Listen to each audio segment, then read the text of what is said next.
Hello दोस्तों, नमस्कार। तो कैसे आप सभी? आई होप आप शानदार होंगे और आपकी तैयारी शानदार चल रही होगी।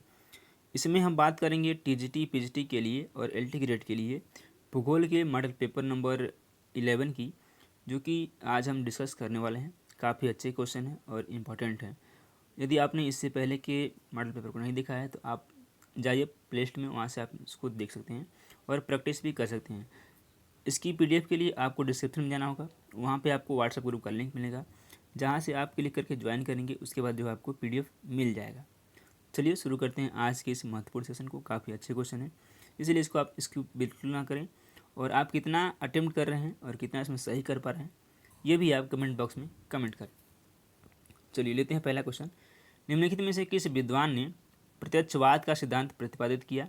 August Comte, David Harvey, John Locke या फिर यूफी युआन ने? किसने प्रतिपादित किया है? यह किया है ऑगस्ट काम्टे ने। दैट मीन्स ए ऑप्शन सही है। कोझिकोड बंदरगाह भारत के किस प्रदेश में स्थित है? उड़ीसा में, केरल में, आंध्र प्रदेश में या फिर तमिलनाडु में? तो कोझिकोड बंदरगाह जो स्थित है यह है केरल में। ए ऑप्शन सही हो जाएगा। यह एक मध्यम आकार का बंदरगाह है। यह कोचीन बंदरगाह के उत्तर में स्थित है। अब जो क्वेश्चन का पैटर्न है बदल रहा है, तो ये भी आपसे पूछ सकता है कि कोचीन बंदरगाह के उत्तर में कौन सा बंदरगाह स्थित है, तो वो कौन सा है? वो है Kozhikode. Option number A correct हो जाएगा। निम्नलिखित में से किस राज्य में जलोढ़ मिट्टी सबसे कम है? पंजाब, मध्य प्रदेश, तमिलनाडु या फिर बिहार में?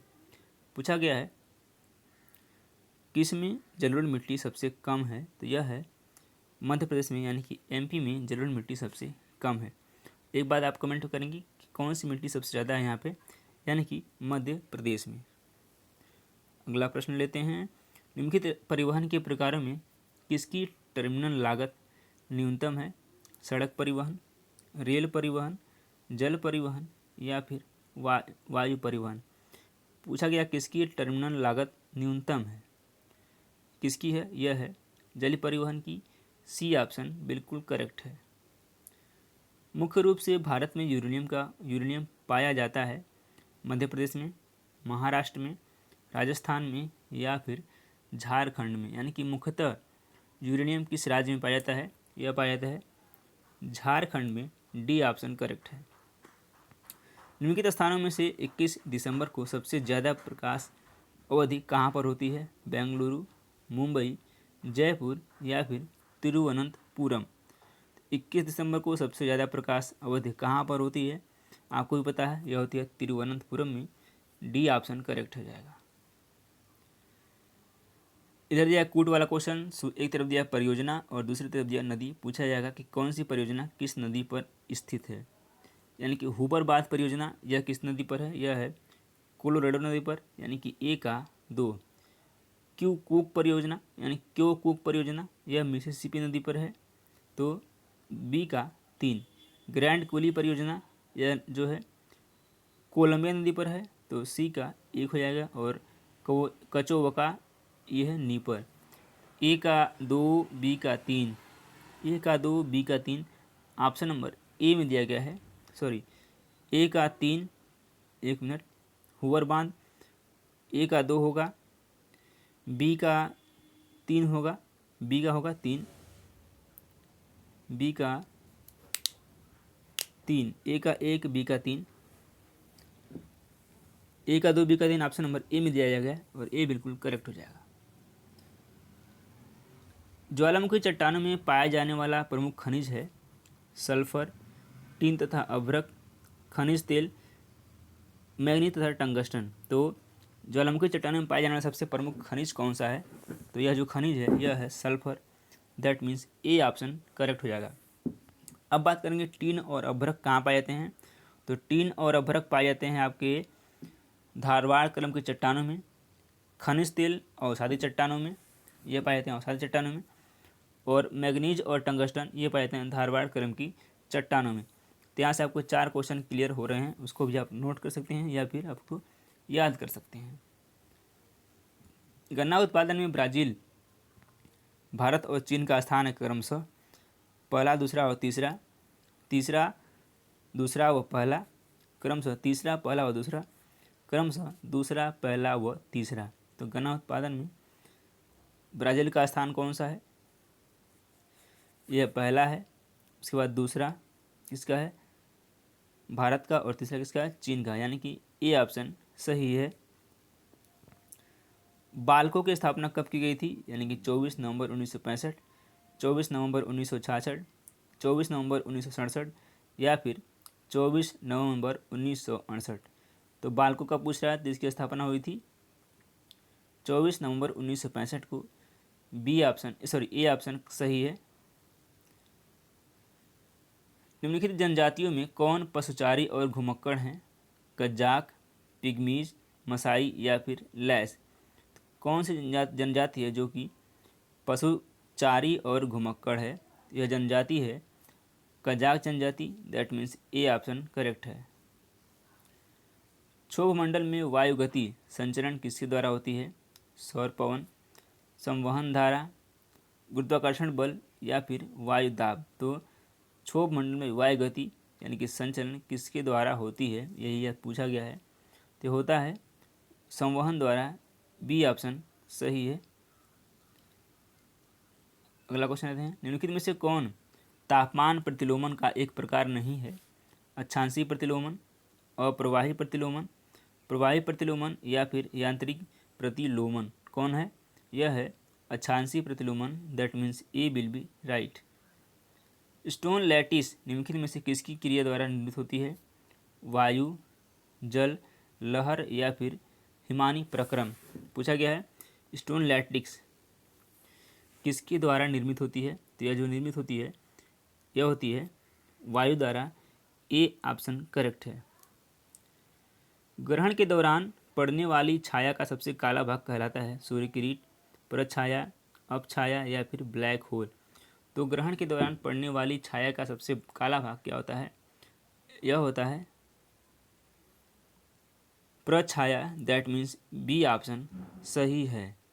अगला क्वेश्चन लेते हैं। दक्षिणी गोलार्ध में सबसे बड़ा दिन कब होता है? 21 जून को, 22 मार्च को, 23 सितंबर को या फिर 22 दिसंबर को। पूछा गया दक्षिणी गोलार्ध पर सबसे बड़ा दिन कब होता है? यह होता है 22 दिसंबर को। ऑप्शन नंबर डी करेक्ट है। बढ़ते हैं अगले क्वेश्चन की तरफ। और अगला क्वेश्चन है दक्षिणी गोलार्ध में सबसे बड़ा दिन कब होता है? 21 जून को, 22 मार्च को, 23 सितंबर को या फिर 22 दिसंबर को। यह कब होता है? यह होता है 22 दिसंबर को। डी ऑप्शन सही है। अगला क्वेश्चन लेते हैं। भूगोल पृथ्वी तल के भिन्नतापूर्ण स्वरूप का यथार्थ क्रमबद्ध एवं तर्कसंगत वर्णन एवं व्याख्या से संबंधित है। यह कथन दिया गया है पीटर हैगेट द्वारा, रिचर्ड हार्टसोन द्वारा, पीटर डिकिंसन द्वारा या फिर डेविड वनेट द्वारा। यह कथन किसका है? यह कथन है रिचर्ड हार्टसोन का। बी ऑप्शन बिल्कुल करेक्ट है। आपके टीजीटी और पीजीटी एग्जाम में स्टेटमेंट से क्वेश्चन पूछे जाएंगे, 1 या 2 क्वेश्चन। तो आप इसको नोट कर सकते हैं आपके आने वाले टीजीटी या फिर पीजीटी एग्जाम के लिए। अगला क्वेश्चन लेते हैं। मुंबई, लंदन और न्यूयॉर्क किस प्रकार के पत्तनों के उदाहरण हैं? सवारी पत्तन, वाणिज्यिक पत्तन, तेल पत्तन या फिर बाह्य पत्तन। तो ये किस प्रकार के पत्तन हैं? यह है वाणिज्यिक पत्तन यानी कि कमर्शियल पत्तन। भारत का उत्तर दक्षिण विस्तार कितना है? 2500 किलोमीटर। उत्तर मतलब ये उत्तर हो गया और ये हो गया दक्षिण। ये उत्तर है और यह दक्षिण है। इस तरह से विस्तार कितना है? 3214 किलोमीटर, 2933 किलोमीटर या फिर 3600 किलोमीटर। कितना है? यह है 3214 किलोमीटर यानी कि बी ऑप्शन करेक्ट है। उत्तर से दक्षिण विस्तार 3234 किलोमीटर, जबकि पूर्व से पश्चिम विस्तार कितना है? कितना है पूर्व से पश्चिम विस्तार? यह है 2933 किलोमीटर। चलिए अगला क्वेश्चन लेते हैं। निम्नलिखित 4 भूगोल के चिंतन फलक रहे हैं, उन्हें सही कालक्रम यानी कि पुराने से नए में व्यवस्थित करना है। नवनिश्चयवाद, भूविन्यासिक संगठन, मानवतापरक भूगोल या फिर क्षेत्रीय विभेदीकरण। तो कौन सबसे पहले है और कौन उसके बाद में है? कौन सा है? नवनिश्चयवाद पहले है यानी कि एक पहला पहले है। उसके बाद आएगा क्षेत्रीय विविधीकरण यानी कि 1, 4। फिर आएगा आपका भूविन्यासीकरण गठन 2। उसके बाद मानवता परक भूगोल 3। तो कौन सा क्रम है? 1, 4, 2, 3 किस में दिया गया है? डी ऑप्शन में दिया गया है। डी ऑप्शन बिल्कुल सही है। निम्नलिखित बंदरगाहों में कौन सा उड़ीसा तट पर अवस्थित है? हल्दिया, मुंबई, पारादीप या फिर विशाखापत्तनम। कौन सा अवस्थित है? ये पारादीप अवस्थित है। सी ऑप्शन करेक्ट है। भारत की निम्नलिखित झीलों में से कौन सी असम में स्थित है? चपनाला झील, हमीरसर झील, कोलेरू झील या फिर साला झील। पूछा गया कौन सी झील असम में स्थित है? तो यह जो झील है वह है चपनाला झील। ए ऑप्शन करेक्ट है। आपको कमेंट बॉक्स में कमेंट करना है कि चपनाला किस तरह की झील है। निम्नलिखित केंद्र शासित प्रदेशों में से जनसंख्या यानी कि जनगणना 2011 का सबसे कम घनत्व कहाँ पे है? दादर और नगर हवेली, लक्षद्वीप, पुदुचेरी या फिर चंडीगढ़। तो कहाँ पर जनसंख्या घनत्व सबसे कम है ये पूछा गया आपसे। तो यह है दादर नगर और हवेली की जनसंख्या घनत्व सबसे कम है। निम्नलिखित में से कौन सी भारतीय तटरेखा की लगभग लंबाई है? इसमें से पूछा गया कौन सी भारतीय तटरेखा की लंबाई लगभग कौन सी है? 5,000 किलोमीटर, 6,000 किलोमीटर, 7,000 या फिर 18,000। तो जो भारत के तटरेखीय वाले राज्य हैं उसकी कुल लंबाई कितनी है यह पूछा गया है। तो यह है 7,000 किलोमीटर। बेसिकली ये 7,100 कुछ किलोमीटर है, लेकिन 7,000 नियर अबाउट दिया है तो 7,000 इसका करेक्ट हो जाएगा। निम्नलिखित में से कौन प्रमुख मत्स्य उत्पादन क्षेत्र नहीं है? उत्तर पश्चिमी प्रशांत महासागर, हिंद महासागर, उत्तर पश्चिमी अटलांटिक महासागर या फिर डी उत्तर पूर्वी अटलांटिक महासागर। कौन सा है? यह है Hind Mahasagar. That means B option correct है। निम्नलिखित में से कौन सा खनिज उष्णकटिबंधीय उत्तर प्रदेशों के एंडीज एंडीज क्षेत्र में सर्वाधिक उल्लेखनीय है? तांबा, लौह अयस्क, सोना या फिर कोयला। कौन सा प्रसिद्ध है? यह है तांबा। ए ऑप्शन करेक्ट है। झूमिंग कृषि यानी कि शिफ्टिंग कल्टीवेशन किन क्षेत्रों में वनों के क्षय एवं विनाश का एक प्रमुख कारण है? दक्षिणी एवं दक्षिणी पूर्वी एशिया, उत्तर अफ्रीका, उत्तर पूर्वी अमेरिका या फिर मानसूनी एशिया। तो किस क्षेत्र में यह शिफ्टिंग कल्टीवेशन किया जाता है? यह किया जाता है दक्षिणी एवं दक्षिणी पूर्वी एशिया में। ऑप्शन नंबर ए करेक्ट है। भारत में ग्रामीण विकास के लिए कौन सा मॉडल उपयुक्त है? ट्रक, रेलवे, नौ प्रेषण बैलगाड़ी, ट्रक, रेलवे या फिर जलयान। सी है रेलवे, जलयान, वायु परिवहन, बैलगाड़ी। और डी है बैलगाड़ी, रेलवे, वायु परिवहन या फिर जलयान। तो कौन सा है? यह है बैलगाड़ी, ट्रक, रेलवे, जलयान। That means B will be right. सूची 1 को सूची 2 से मिलाना। एक तरफ दिया है आदिवासी और दूसरी तरफ दिया है मूल निवास स्थान। याकूत जनजाति यानी कि आदिवासी किस स्थान पर निवास करते हैं? यही पूछा गया। तो याकूत क्या के हैं? ये साइबेरिया है। बद्दू जो जनजाति है यह सऊदी अरब की है। मसाई केन्या की है। और लैप्स स्कैंडिनेविया। एक आचार किस में दिया गया है? सिर्फ और सिर्फ ऑप्शन नंबर बी में दिया गया है। तो बी ऑप्शन आंख बंद करके सही लगा दो। बी ऑप्शन करेक्ट हो जाएगा। जैव विविधता अधिनियम भारत की संसद ने किस वर्ष में पारित किया था? 2005, 2001, 2002 या फिर 2007। कब पारित किया था? तो ये किया था 2002 में। ऑप्शन नंबर सी बिल्कुल करेक्ट हो जाएगा। अगला क्वेश्चन लेते हैं। भूपृष्ठ की औसत ऊंचाई एवं गहराई के क्षेत्रों को किस वक्र रेखा द्वारा प्रदर्शित किया जाता है? उच्चतादर्शी वक्र, आवृत्ति वक्र, ओजाइव या संचयी आवृत्ति वक्र या फिर फ्रेंच वक्र। कौन सा है? यह है उच्चादर्शी वक्र। That means A option correct हो जाएगा। टेलीग्राफ पठार स्थित है उत्तरी प्रशांत महासागर में, उत्तरी अटलांटिक महासागर में, दक्षिणी अटलांटिक महासागर में या फिर दक्षिणी हिंद महासागर में। तो टेलीग्राफ पठार पूछा गया कहाँ स्थित है? यह स्थित है आपके उत्तरी अटलांटिक महासागर में। बी ऑप्शन करेक्ट है। चलिए उम्मीद करते हैं सेशन आपको पसंद आएगा। सेशन पसंद आए तो वीडियो को एक लाइक करें और चैनल को अभी तक आपने सब्सक्राइब नहीं किया सब्सक्राइब कर लें। बेल आइकन प्रेस करें जिससे कि सबसे पहले आपको नोटिफिकेशन मिल पाए। मिलते हैं शाम को। तब तक अपना ख्याल रखें, सुरक्षित रहें। धन्यवाद। है। कूट 1 को कूट 2 से मिलाना है। आदिवासी समूह दिया गया है, इधर दिया गया प्रदेश। बुशमैन, तो बुशमैन आपको पता है कि नामीबिया से बुशमैन कहाँ की जनजाति है, नामीबिया की है। पिग्मी, पिग्मी आपको पता है जायरे यानी कि कांगो जायरे। एस्किमो, एस्किमो जो है अलास्का और ग्रीनलैंड में पाया जाता है। और गोंड आपको पता ही है कि ये भारत में पाया जाता है। तो यानी कि ए का 4, बी का 3, बी का 3, डी ऑप्शन दिया गया और डी ऑप्शन इसका बिल्कुल करेक्ट हो जाएगा। चलिए अगला प्रश्न लेते हैं। जहाँ क्वेश्चन की आवश्यकता होगी वहाँ व्याख्या की जाएगी, तो इसलिए आप कॉपी और पेन जरूर लेके बैठें। सबसे पहले कौन सी प्रजाति उत्पन्न हुई थी? ऑस्ट्रेलिया, ऑस्ट्रेलाइड, मंगोलाइड, निग्रो या फिर निग्रिटो? तो सबसे पहले जो उत्पन्न हुई थी निग्रिटो। डी ऑप्शन बिल्कुल करेक्ट है। और ग्रिफिथ टेलर के अनुसार जो निग्रिटो हैं इसका विकास जो हुआ था मध्य एशिया में हुआ था। और निग्रिटो जो प्रजाति के लोग होते हैं अफ्रीका के भूमध्य रेखीय वनों यानी कि कांगो बेसिन, श्रीलंका, मलाया, दक्षिण पूर्वी द्वीप समूह, अंडमान द्वीप समूह आदि प्रदेशों में पाए जाते हैं। अगला क्वेश्चन लेते हैं। निम्न में से कौन सा एक सही सुमेलित नहीं है? सही एक सुमेलित नहीं है। इधर देश है, इधर स्थानांतरित कृषि का नाम दिया गया है। रोडेशिया, मिल्पा, ये बिल्कुल करेक्ट है। ब्राज़ील में रोका होता है, ये भी बिल्कुल करेक्ट है।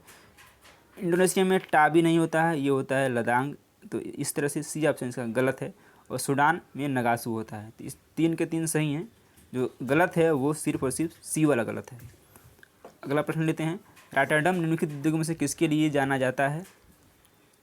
रॉटरडम कहाँ पे है? ये नीदरलैंड में है। तो ये किस उद्योग के लिए फेमस है? वस्त्र उद्योग, पोत निर्माण उद्योग, कागज़ उद्योग या फिर दुग्ध विषयक उद्योग? तो यह कागज़ उद्योग के लिए प्रसिद्ध है। सी ऑप्शन बिल्कुल करेक्ट हो जाएगा। संसार में प्राकृतिक रेशम का अग्रणी उत्पादक है चीन, भारत, जापान या फिर इटली? तो आपको भली बात ही पता होगा जो रेशम उत्पादन में जो अग्रणी है वो चीन है। ए ऑप्शन करेक्ट हो जाएगा। चीन के बाद क्या आता है? चीन के बाद आता है भारत जो कि सेकंड नंबर पे है। अन्य देशों में वियतनाम, तुर्कमेनिस्तान, रोमानिया आदि प्रमुख देश हैं, लेकिन ये चीन पहले नंबर पे है और भारत दूसरे नंबर पर है। अगला क्वेश्चन लेते हैं। एक तरफ संसाधन के प्रकार दिए गए हैं और दूसरी तरफ जो दिए गए हैं वो उदाहरण हैं। नव्यकरणीय ऊर्जा के उदाहरण बताना है आपको। नव्यकरणीय संसाधन के प्रकार क्या हैं? अनव्यकरणीय, पुनःचक्र या फिर एकल? तो नव्यकरणीय मतलब मीन्स ये हो जाएगा मिट्टी। अनव्यकरणीय जिसको हम दोबारा यूज नहीं कर सकते ये हो जाएगा थोरियम। पुनःचक्री यानी कि पुनःचक्र यानी कि जल को कर सकते हैं दोबारा इसको रिसाइकिल कर सकते हैं। और एकल क्या है? यह क्रायोलाइट। तो ए का 2, बी का 4 ऑप्शन नंबर ए में दिया गया है और ए ही बिल्कुल करेक्ट है। निम्नलिखित में से कौन तृतीय क्रिया है? कृषि, उद्योग, सेवाएं और फिर सभी सही हैं। जो तृतीय क्षेत्र में तय होता है सी ऑप्शन। सेवाएं तृतीय क्षेत्र के अंतर्गत आती हैं। इसके अंतर्गत व्यापार, वाणिज्य, यातायात, पर्यटन तथा सूचना प्रौद्योगिकी को भी शामिल किया जाता है। अगला प्रश्न लेते हैं। निम्नलिखित स्थानों में से कौन सा एक लौह अयस्क खनन क्षेत्र नहीं है? ये नहीं है पूछा, ध्यान रखना है। बादाम पहाड़, जावर, बेलाडीला या फिर अनंतपुर? तो ये कौन सा लौह खनन क्षेत्र नहीं है? तो ये जो है आपका है option number B, Jawar. B option इसका बिल्कुल करेक्ट हो जाएगा। चंदन, आंवला, महुआ, सागौन, बांस आदि प्रजातियों के वृक्ष किस प्रकार के वनों में पाए जाते हैं? शुष्क पर्णपाती वन, आर्द्र पर्णपाती वन, उष्णकटिबंधीय सदाबहार वन या फिर शीतोष्णकटिबंधीय सदाबहार वन? तो ये पाए जाते हैं आर्द्र पर्णपाती वन। बी ऑप्शन इसका बिल्कुल करेक्ट हो जाएगा। जनगणना 2011 के आंकड़ों के अनुसार देश में महिलाओं की साक्षरता है लगभग 63.5%, 64.5%, 65.5% या फिर 66.5%। तो ये जो है इसका बी ऑप्शन करेक्ट है। और जो महिला साक्षरता था वो था 64.6%। तो जो अप्रॉक्सीमेट लगभग आसपास का ऑप्शन है बी ऑप्शन करेक्ट हो जा रहा है। बात करते हैं पुरुष की, तो पुरुष जो साक्षरता थी वो थी 80.9% यानी कि समथिंग 81%। और जो अंतराल था वो था 16.3% यानी कि महिला और पुरुष के बीच में जो साक्षरता का डिफरेंस था यानी कि अंतर था वो 16.3% था। तो ये आंकड़ों को आपको ध्यान रखना है। हम उम्मीद करते हैं आपने इसको नोट कर लिया होगा। चलिए अगला क्वेश्चन लेते हैं। निम्नलिखित में से कौन से बॉक्साइट का सबसे बड़ा उत्पादक राज्य हैं? उड़ीसा, गुजरात, छत्तीसगढ़ या फिर मध्य प्रदेश? तो यह है उड़ीसा। ए ऑप्शन इसका बिल्कुल करेक्ट आंसर हो जाएगा। निम्नलिखित में से कौन सा सुमेलित है? घाटी दिया, इधर क्षेत्र दिया गया। लाहौल स्पीति घाटी महान हिमालय व धौलाधर श्रेणी के मध्य, कश्मीर घाटी पीर पंजाल व जास्कर श्रेणी के मध्य, फूलों की घाटी मध्य हिमालय व शिवालिक श्रेणी के मध्य, कुल्लू घाटी ट्रांस हिमालय व महान हिमालय के बीच। काफ़ी अच्छा क्वेश्चन है। तो जो कश्मीर घाटी है वह ये पहला है, देखने के अनुसार इसका करेक्ट ऑप्शन हो जाएगा। तो इसका है ए ऑप्शन इसका बिल्कुल करेक्ट हो जाएगा, सॉरी बी ऑप्शन इसका बिल्कुल करेक्ट हो जाएगा। कश्मीर घाटी पीर पंजाल व जास्कर श्रेणी के मध्य स्थित है। आइए कुछ और देखते हैं। लाहौल स्पीति जो घाटी है वो महान व मध्य हिमालय के बीच स्थित है। लाहौल स्पीति घाटी महान व मध्य हिमालय के बीच स्थित है। और उसके बाद फूलों की घाटी महान व मध्य हिमालय के बीच है। और एक है तक कुल्लू घाटी जो कि महान हिमालय व धौलाधर श्रेणी की मध्य स्थित है, कुल्लू घाटी। तो इसका ऑप्शन नंबर बी करेक्ट हो जाएगा। अगला प्रश्न लेते हैं। नीचे दो कथन दिए गए हैं, एक कथन ए और दूसरे को कारण आर नाम दिया गया है। इसमें से बताना है कि कौन सा करेक्ट हो जाएगा। विषुवत क्षेत्र वर्ष भर वर्षा प्राप्त करते हैं। विषुवत क्षेत्र में उच्च आर्द्रता एवं उच्च तापमान संवहनी वर्षा उत्पन्न करते हैं। इसमें कौन सा बताना है। ए सही है परंतु आर गलत है। ए गलत है परंतु आर सही है। ए और आर दोनों सही हैं परंतु आर ए की सही व्याख्या नहीं है। या फिर डी ऑप्शन है, ए और आर दोनों सही हैं और आर ए की सही व्याख्या है। तो इसका डी ऑप्शन बिल्कुल करेक्ट है। ए और आर दोनों सही हैं और आर ए की सही व्याख्या करता है। जाड़े की वर्षा विशेषता किसकी है। भूमध्य सागरीय प्रदेशों की, मानसून प्रदेश की, मरुस्थलीय प्रदेश की या फिर भूमध्य सागरीय प्रदेश की। तो जाड़े की जो वर्षा है वो भूमध्य सागरीय प्रदेश की प्रमुख विशेषता है।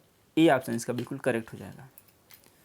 उष्णकटिबंधीय चक्रवात में सबसे तेज पवनें सामान्यतः अंकित की जाती हैं सम्मुख दाहिने वृत्त चतुर्थांश में, सम्मुख बाएं वृत्त चतुर्थांश में, पृष्ठ दाहिने व चतुर्थांश में या फिर पृष्ठ बाएं वृत्त चतुर्थांश में। तो ये कहाँ पाई जाती हैं। सम्मुख दाहिने वृत्त चतुर्थांश में। ऑप्शन नंबर ए बिल्कुल करेक्ट है। निम्न में से कौन सा प्राकृतिक प्रदेश केवल उत्तरी गोलार्ध में ही पाया जाता है। भूमध्य सागरीय, स्टेपी, टैगा या फिर उष्णकटिबंधीय मरुस्थल। इसका करेक्ट ऑप्शन है सी ऑप्शन बिल्कुल करेक्ट हो जाएगा। विश्व के कौन से क्षेत्रों में न्यूनतम वार्षिक तापांतर होता है। उष्णकटिबंधीय क्षेत्रों में, शीतोष्ण क्षेत्रों में, ध्रुवीय क्षेत्रों में या फिर भूमध्य रेखीय क्षेत्रों में। तो जो न्यूनतम वार्षिक तापांतर होता है भूमध्य रेखीय क्षेत्रों में। ऑप्शन नंबर डी बिल्कुल सही है। वायुमंडल की निम्नलिखित परतों में कौन विद्युत चुंबकीय तरंगों को अपरिवर्तित कर देती है। क्षोभ मंडल, समताप मंडल, ओजोन मंडल या फिर आयन मंडल। तो कौन सी करती है। डी ऑप्शन आयन मंडल करती है। डी ऑप्शन इसका बिल्कुल करेक्ट है। महासागर में सर्वाधिक व्यापक अकार्बनिक पैलोजिक निक्षेप निम्नलिखित में से कौन सा है। लाल सिंधु पंख, रेडियो लारियन पंख निपंख, ज्वालामुखी धूलि या फिर चूना प्रधान सिंधु पंख। तो ये है लाल सिंधु पंख। ए ऑप्शन बिल्कुल करेक्ट है। Last question. संसार के सर्वाधिक महत्वपूर्ण मत्स्यन क्षेत्र उन क्षेत्रों में पाए जाते हैं जहां उष्ण तथा शीत वायुमंडलीय धाराएं मिलती हैं। बी है नदियां सागरों में प्रचुर मात्रा में ताज़ा जल प्रवाहित करती हैं। या फिर सी उष्ण तथा शीत महासागरीय धाराएं मिलती हैं। या फिर डी महाद्वीपीय सेल्फ तरंगित होते हैं या फिर तरंगित हैं। इसका करेक्ट आंसर हो जाएगा उष्ण तथा शीत महासागरीय धाराएं मिलती हैं। तो ये रहे लगभग 22 क्वेश्चन। आपने इसमें कितना सही किया कमेंट बॉक्स में ज़रूर बताएं। और आप इसके बाद क्या चाहते हैं वो भी कमेंट बॉक्स में करें। और वीडियो अच्छा लगा तो वीडियो को लाइक करें और चैनल को सब्सक्राइब जरूर करें। धन्यवाद।